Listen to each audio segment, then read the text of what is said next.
Good morning, everyone.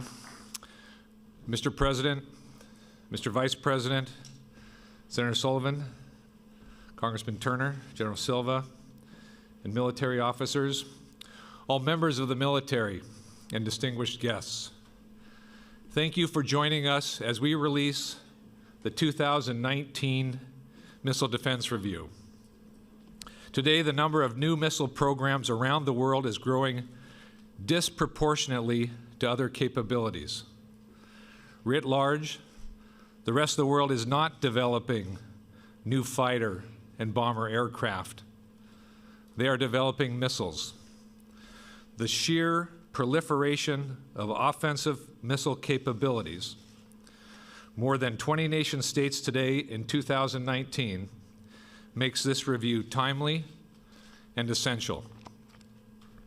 Aligned with President Trump's national security strategy and nested within the National Defense Strategy and in lockstep with the Nuclear Posture Review, this threat-driven review is the latest tile in our broader national security mosaic, and we are moving out on it.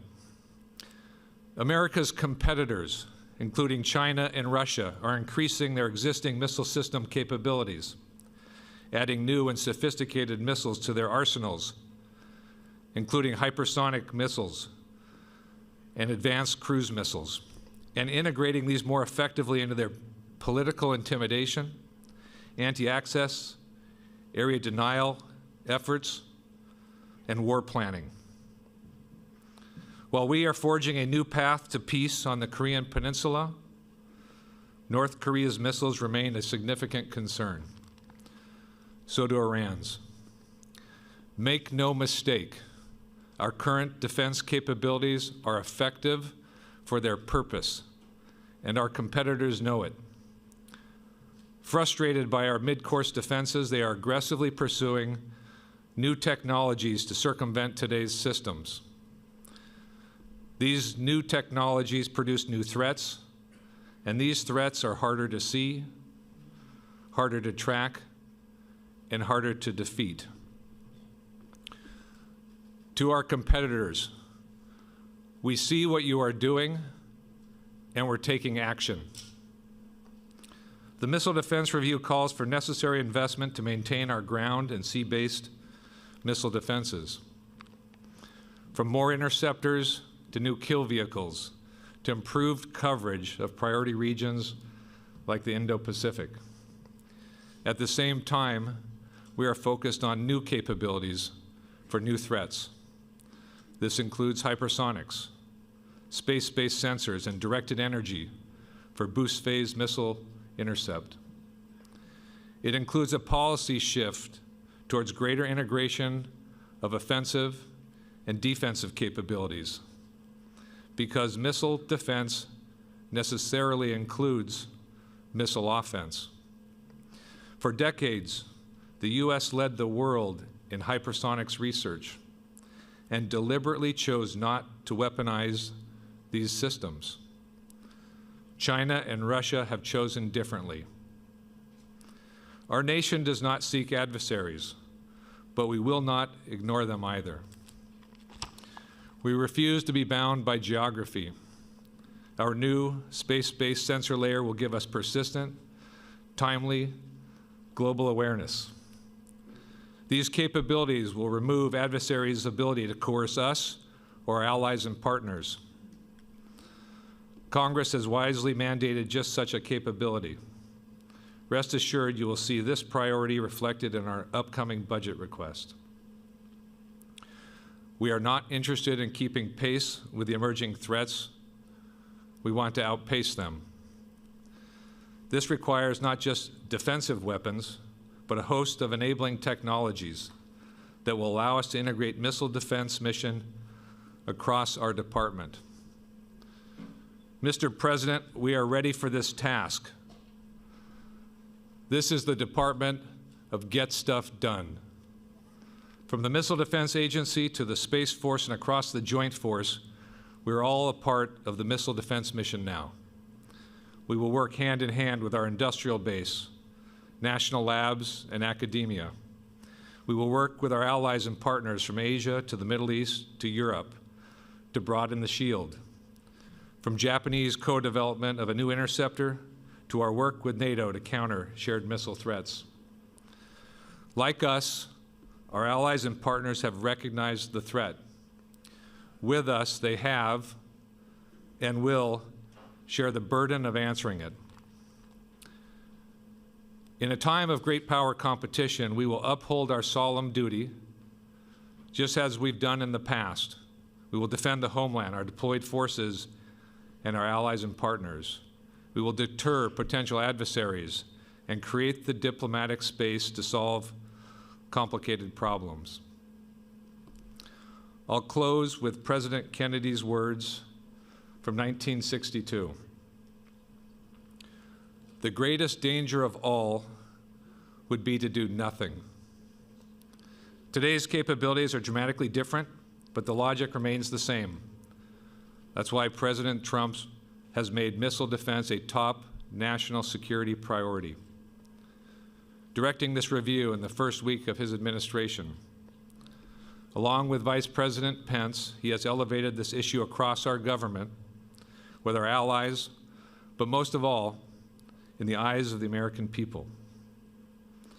President Trump and Congress have given DoD the necessary authorities, resources, and support to meet these challenges. And this department will not let him or the American people down. Now it is my privilege to introduce Vice President Pence.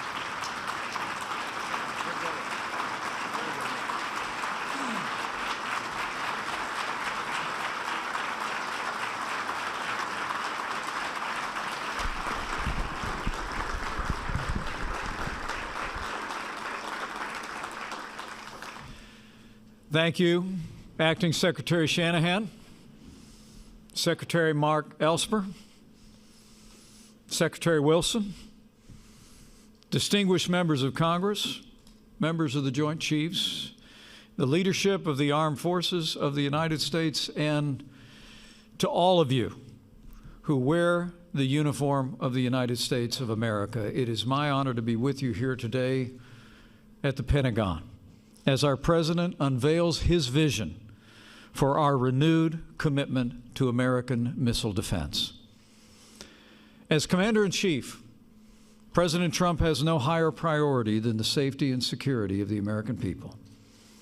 And it's frankly the greatest honor of my life to serve as Vice President to a President who cares so deeply about the men and women of our armed forces and their families. Today, along with all of you, our hearts and our prayers are with the families of the fallen American heroes who were lost in Syria yesterday, as well as those service members who were wounded. We honor their service, and we will honor the memory of the fallen. And their families and our armed forces should know their sacrifice will only steel our resolve that as we begin to bring our troops home, we will do so in a way that ensures that the remnants of ISIS will never be able to reestablish their evil and murderous caliphate.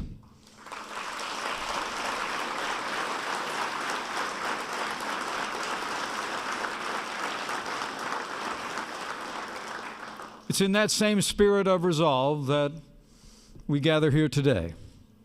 Since day one of this administration, President Trump has taken decisive action to make the strongest military in the history of the world stronger still.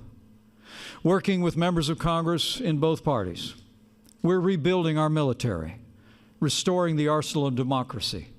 And last year, President Trump signed the largest investment in our national defense since the days of Ronald Reagan, including the largest military pay raise in nearly a decade.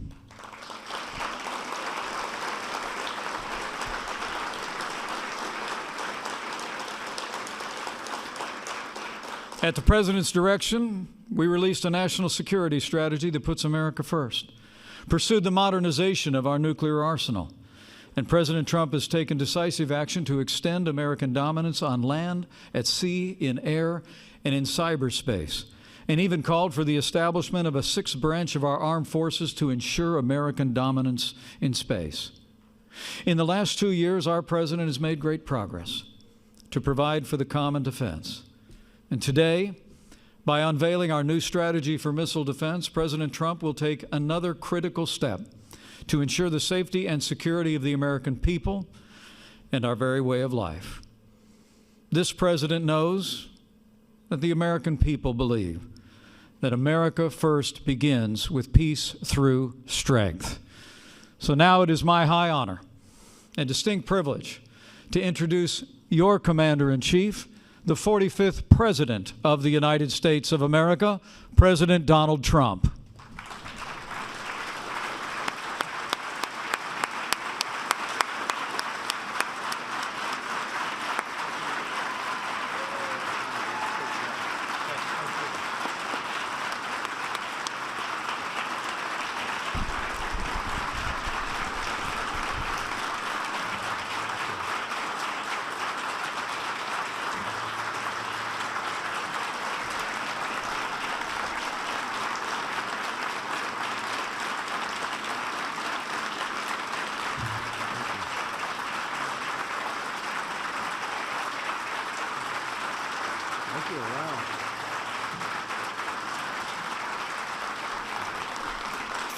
Well, that's really nice. Thank you. You're only doing that because I gave you the greatest and biggest budget in our history. And I've now done it 2 times. And I hate to tell the rest of the world, but I'm about to do it 3 times. So that's the only reason you gave me such a nice welcome. Thank you very much. And thank you to Vice President Pence for that wonderful introduction. It's an honor to be at the Pentagon with so many distinguished military leaders, and I especially want to recognize our acting Defense Secretary, Patrick Shanahan. He's been fantastic, wherever you may be, Patrick. Thank you. Thank you. We were talking just as I came on. I said, Pat, I have to go now. We're talking defense, and we're also talking offense. You know, we can't forget offense either, can we?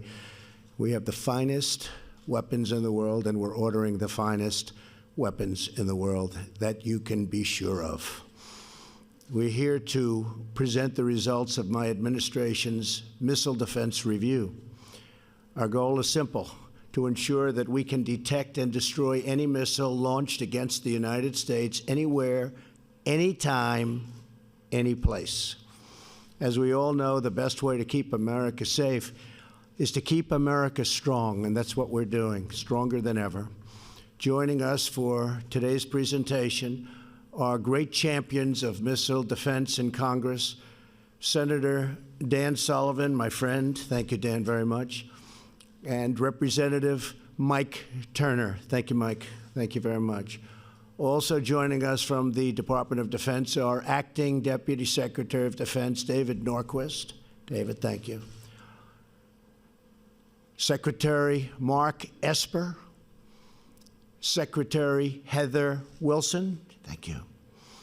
Undersecretaries of Defense Michael Griffin, Ellen Lord, and John Rood. General Paul Selva, thank you. Thank you, General. General Mark Milley, thank you, Mark. Thank you. Thank you. And congratulations. Very importantly, congratulations. General Joseph Lengyel and General James McConville. Thank you very much, everybody. Thank you. Before presenting the results of our missile defense review, I want to take a moment to express my deepest condolences to the families of the brave American heroes who laid down their lives yesterday in selfless service to our nation. These are great people, great, great people. We will never forget their noble and immortal sacrifice. This morning, I also would like to briefly address another matter of critical national security, the humanitarian and security crisis at our southern border. Without a strong border, America is defenseless, vulnerable, and unprotected. I also want to thank the military for helping us out during the big caravan period, but now you have more caravans forming, and they're on the way up. Thousands and thousands of people. We don't know where they're from, who they are, nothing. We need strong borders. We need strong barriers and walls. Nothing else is going to work. Everyone knows it. Everybody's saying it now. It's just a question of time. This should have been done many years ago. It should have been done by other presidents. And it wasn't. Just like many of the other things we're doing that could have been done many years ago, whether it's our negotiations with North Korea, moving the embassy to Jerusalem. So many things were supposed to have been done many years ago, and they weren't, but we're doing them. A wall has to be built. We need security at our southern border. Drugs flow in. Tremendous percentages of the drugs coming into our country come from the southern border. We're not going to allow it to happen.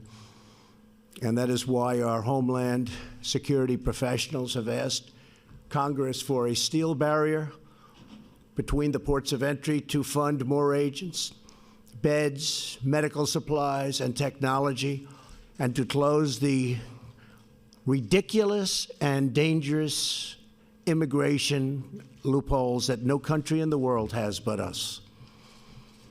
The federal government remains shut down because congressional Democrats refuse to approve border security. We're going to have border security. It's going to be tight. It's going to be strong. We're going to let people into our country gladly, but they're going to come in legally. That includes for the farmers who need help and for others. But we are going to have powerful, strong border security. While many Democrats in the House and Senate would like to make a deal, Speaker Pelosi will not let them negotiate. The party has been hijacked by the open borders fringe within the party, the radical left becoming the radical Democrats. Hopefully, Democrat lawmakers will step forward to do what is right for our country. And what's right for our country is border security at the strongest level. Stop human hijacking. Stop drugs. Stop gangs. Stop criminals. That's what we're going to do. That was my pledge, and that's what we're going to do. We're gathered together to outline the steps that we must take to upgrade and modernize America's missile defense. So important. In a time of rapidly evolving threats, we must be certain that our defensive capabilities are unrivaled and unmatched anywhere in the world. All over, foreign adversaries, competitors, and rogue regimes are steadily enhancing their missile arsenals all over. Their arsenals are getting bigger and stronger, and we're getting bigger and stronger in every way. They're increasing their lethal strike capabilities, and they're focused on developing long-range missiles that could reach targets within the United States. As president, my first duty is the defense of our country. First duty, the defense of our country. And defense has many different definitions and covers a lot of territory. I will accept nothing less for our nation than the most effective, cutting-edge missile defense systems. We have the best anywhere in the world. It's not even close. Our new strategy calls for 6 major changes in missile defense policy. First, we will prioritize the defense of the American people above all else. Our review calls for 20 new ground-based interceptors at Fort Greely, Alaska, and new radars and sensors to immediately detect foreign missiles launched against our great nation. We are committed to establishing a missile defense program that can shield every city in the United States, and we will never negotiate away our right to do this. Second, we will focus on developing new technology, not just investing more money into existing systems. The world is changing, and we're going to change much faster than the rest of the world. This past Tuesday, the Iranian regime tested a space launch vehicle which failed that will provide Iran with critical information, if it didn't fail, that they could use to pursue intercontinental ballistic missile capability, and a capability actually of reaching the United States. We're not going to have that happen. The United States cannot simply build more of the same or make only incremental improvements. What we've done to Iran since I've become president is rather miraculous. I ended the horrible, weak Iran nuclear deal, and I will tell you, Iran is a much different country today than it was 2 years ago. It's not the same, and it won't be the same. And I do believe they want to talk. It is not enough to merely keep pace with our adversaries. We must outpace them at every single turn. We must pursue the advanced technology and research to guarantee that the United States is always several steps ahead of those who would do us harm. Third, we will protect the American people from all types of missile attacks. In the past, the United States lacked a comprehensive strategy for missile defense that extended beyond ballistic missiles. Under our plan, that will change. The U.S. will now adjust its posture to also defend against any missile strikes, including cruise and hypersonic missiles. And we are, by the way, very advanced also on hypersonic technology and missiles. We will always be at the forefront of everything. Fourth, we will recognize that space is a new warfighting domain, with the Space Force leading the way. My upcoming budget will invest in a space-based missile defense layer. It's new technology. It's ultimately going to be a very, very big part of our defense and obviously of our offense. The system will be monitored, and we will terminate any missile launches from hostile powers or even from powers that make a mistake. It won't happen, regardless of the missile type or geographic origins of the attack. We will ensure that enemy missiles find no sanctuary on Earth or in the skies above. This is the direction that I'm heading. We have some very bad players out there, and we're a good player, but we can be far worse than anybody if need be. I've always known, and I've watched and I've seen, the stronger you are, the less you will need whatever that strength may be. Fifth, we will remove bureaucratic obstacles to dramatically speed up the acquisition and deployment of the new technology. And sixth, we will insist on fair burden sharing with our allies. I've made it clear we are protecting many, many wealthy, wealthy, wealthy countries. One country, they said, has an unsustainable cash flow. In other words, they make so much money they don't know what to do with it. I said, send it our way. we're protecting you. Send it our way. We protect all of these wealthy countries, which I'm very honored to do. But many of them are so wealthy they can easily pay us the cost of this protection. So you'll see big changes taking place. And we've had great talks with countries, friendly talks. One of them said, Mr. President, yes, we will work with you. But for 30 years, nobody's ever asked. I said, now we're asking. Took a long time. I said, now we're asking. And that allows us to spend much more money than these incredible budgets where it's just money going out and not coming back. So wealthy countries that we're protecting are all under notice and all cooperating very nicely.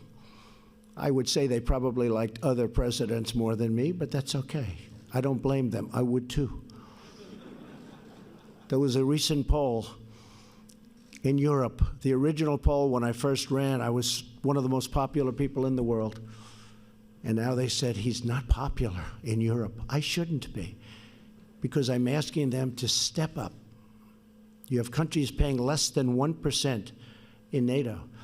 Last year, I raised $44 billion more by saying, I'm sorry, you have to step up. The year before that, my first year, so I was just getting started, I raised $24 billion with one meeting.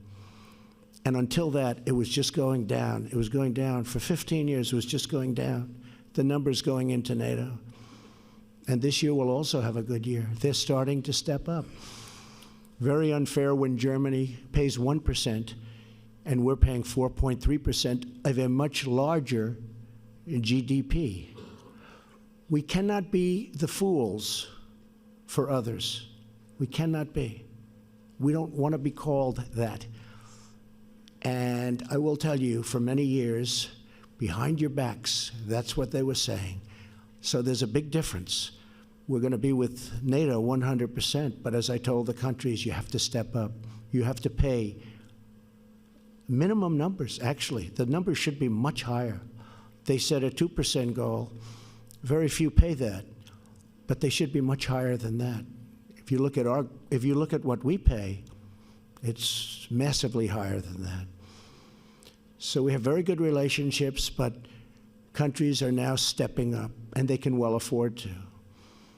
In furtherance of this goal, our plan directs the Department of Defense to prioritize the sale of American missile defense and technology to our allies and to our partners. We want them to be able to defend. And they're willing to pay for the finest missiles in the world. They've already done that.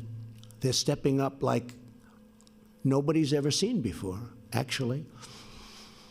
We will also leverage our network of partnerships to share early warning and tracking information and detect missile launches as early as possible.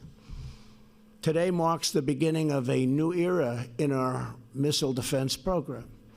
For too long, we have been held back by self-imposed limits while foreign competitors grow and they advance more than we have over the years. Part of the reason is we spend so much money on so many other places. Now that's changing. We're helping, and we're able to spend money on technology and new defense and far beyond defense systems.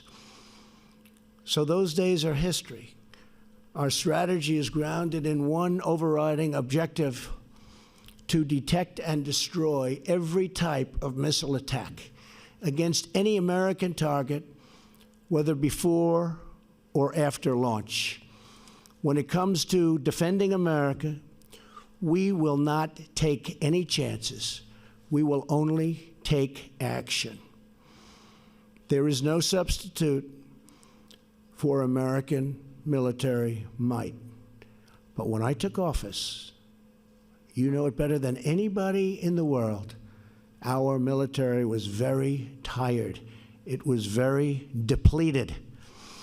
I won't even tell you the things that some of our great generals were telling me. And now it's being rebuilt at a rapid rate, and very shortly will be more powerful than ever before. And that's the way it has to be. And as I said, the more powerful it is, the less likely it is that we'll ever have to use it. But it will soon be more powerful than ever before. Today, we reaffirm that a strong America remains the best way to prevent conflict, promote peace, preserve freedom, and protect our great people. Together, we unite behind a noble mission to shield our country with the greatest missile defense systems anywhere on the face of the earth. I want to thank you again to the men and women of the American Armed Forces, special people. And the citizens of our country know that and acknowledge that, far more so than you would ever know. We have the greatest military at any time soon in the history of the world. I want to just finish by saying I appreciate your service. You're incredible people. God bless you, and God bless America. Thank you very much. Thank you.